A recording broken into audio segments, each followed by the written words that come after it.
Hey, what's up, everybody?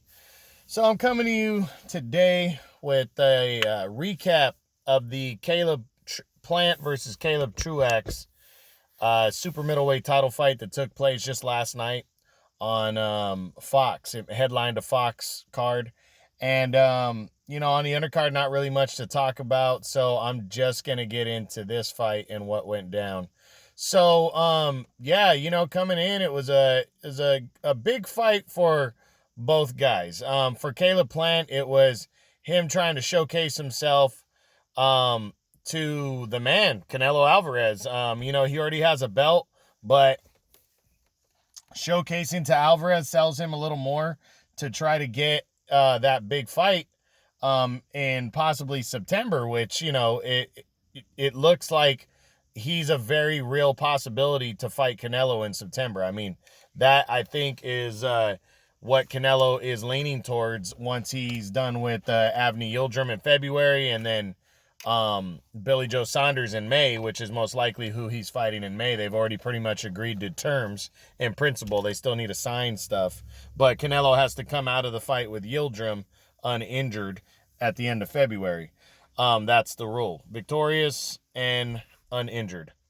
So, all that being said, he had to look good in this fight and retain his world title, obviously, but look good doing it.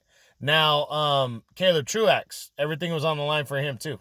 He 36, 37 years old now, and pretty much his last hurrah is what it was looking like. He was still in the top 10 coming in, but he had to prove to everybody why he deserved to still be in the top 10.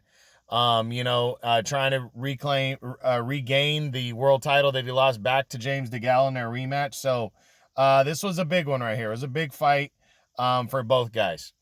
On paper, Plant was the clear favorite, and he showed everybody why. I want to say they put him as a 50-1 favorite, which, surprising in terms of Truax's background, but not surprising in terms of, everybody pretty much knew Plant was the clear favorite going in.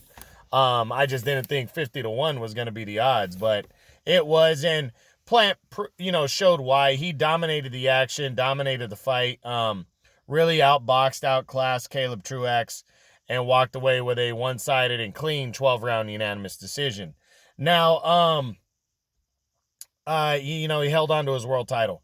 Now, supposedly he injured his hand in the 5th round, somewhere in that area. He says he doesn't remember. But, it was a good, impressive performance, but I was expecting more, and I saw some flaws in his defense.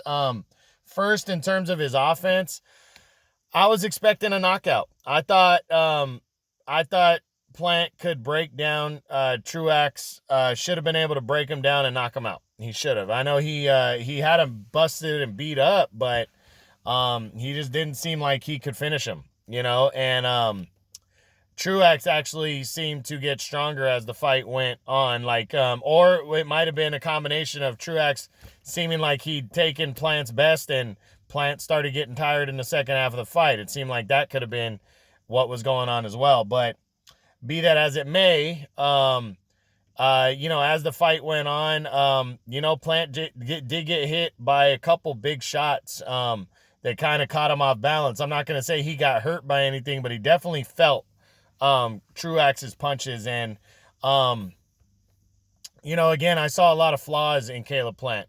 Now, to Truax, that's probably it for him. He will for sure be dropping out of my top 10, so I'm not going to do a what's next on him, but I think that's probably going to be it for Caleb Truax. It would be, detrimental to him if he continued to fight after this. I think that'd be a bad idea, at least on the major level, going for big fights against younger fighters and stuff. He got worked, he got beat, and I just don't think he could beat anybody in the top 10 right now. Might be able to give a couple guys a run for their money depending on styles, but I don't think Truax is going to be able to hang here. Maybe if he dropped down to 160 again and fought there, be a little more competitive. Definitely wouldn't agree with him moving to 175, but I think he's run his course. I don't think Truax or anybody following Truax for most of his career ever thought this guy would achieve what he did.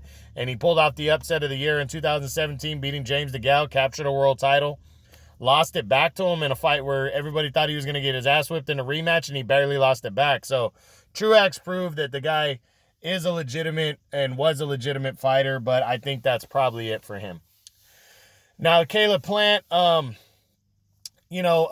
we discuss his what's next, we'll discuss who his opponents are going to be. Obviously, Canelo would be the favorite, especially if he has a hand injury. But I really have to say about Plant that he did not impress me to the level of where I thought I think to where I think a fight with Canelo is going to be super competitive.